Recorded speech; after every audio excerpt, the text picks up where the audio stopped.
এক তারিখে রাসূল আমার আম্মা জান আয়েশা সিদ্দিকা রাদিয়াল্লাহু তাআলা আনহার সাথে মরুভূমির দিকে বেড়াতে গিয়েছেন, সফরে গিয়েছেন। ওই সময় আম্মা জান আয়েশা সিদ্দিকা রাদিয়াল্লাহু তাআলা আনহা নবীজির সাথে সফরে বেরিয়েছেন।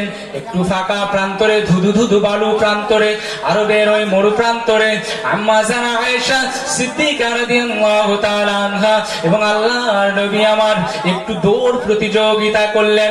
আল্লাহর নবী আমার একটু দৌড় প্রতিযোগিতা করতে করতে আল্লাহর নবী আমার ছুটতে ছুটতে লাগলেন, মা আয়েশাও ছুটতে ছুটতে লাগলেন।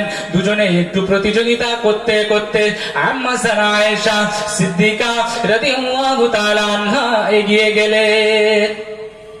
আম্মা জান আয়েশা সিদ্দিকা রাদিয়াল্লাহু তাআলা আনহা এগিয়ে যাওয়ার পরে রাসূলকে আমার বললেন, ইয়া রাসূলুল্লাহ, ইয়া হাবিবাল্লাহ, আমি তো এগিয়ে গিয়েছি। অপর একটা দিন আবার কোন এক তারিখে আবার নবী আমার জনাবে মুহাম্মদুর রাসূলুল্লাহ এবং আম্মা জান আয়েশা আবার একটা জায়গায় অন্য আর একদিন আরবের ধুধু ধুধু বালু প্রান্তরে, মরু প্রান্তরে প্রতিযোগিতার আয়োজন করেছে। ওই সময় মা আয়েশা একটু স্থূল হয়ে গিয়েছিলেন, একটু মোটা হয়ে গিয়েছিলেন। আম্মা জান আয়েশা সিদ্দিকা রাদিয়াল্লাহু তাআলা আনহা রাসূলের থেকে পিছিয়ে গেলেন। ওই সময় আমার আপনার জগৎগুরু বিশ্ব নবী কত বড় রোমান্টিক ছিলেন, কত বড় প্রেমিক ছিলেন।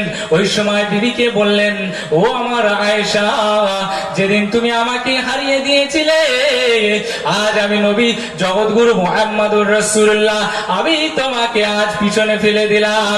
একটু জোরে বলা যায় না সুবহানাল্লাহ? কি নবীর স্বামী স্ত্রীর মধ্যে কি ভালোবাসা! আর আজ আমাদের মধ্যে বাড়ি গেলে যাও বেড়ে খাও, পারবো না দিতে, আমি এখন সিরিয়াল দেখছি, টিভি দেখছি, যাও গিয়ে খাও, কে তোমাকে দেবে? হ্যাঁ? অথচ রাসূলে আমার আম্মা জান আয়েশা কি আদর্শ ছিলেন।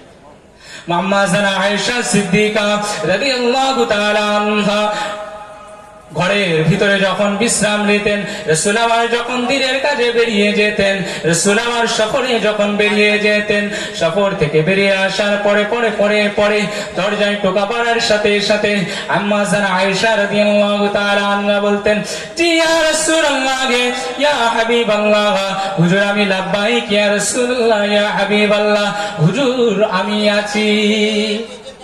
কত রাত হয়ে গেল আম্মা জান আয়েশা থাকতেন। কি সাহাবা! আর আমরা এখন যুবকেরা যুবকেরা নিজেদেরকে পরিবর্তন করুন, সংশোধিত করুন। নিজেদেরকে পরিবর্তন সংশোধন না আসলে জীবনে কোনো কিছু উপকার আসবে না, কোনো কিছু উপকারে আসবে না। নিজের জীবনটাকে পরিবর্তন করুন, নিজের জীবনটাকে সংশোধন করুন। নিজের জীবন যদি সংশোধন না করতে পারেন, আপনার ইসলামে কোনো কল্যাণ আসবে না, ইসলামে কোনো কল্যাণ আসবে না। আজ আমরা যুবকেরা কিসের উপর ছুটছি বাপ? বিভিন্ন রকম অপকর্ম, অসামাজিক কাজে ছুটছি, মেয়েদের পিছনে পিছনে ছুটছি, ব্যভিচারে ফিরে গেছে। যে সমাজ এখন ব্যভিচার একটা বড় ব্যাধি ধারণ করেছে।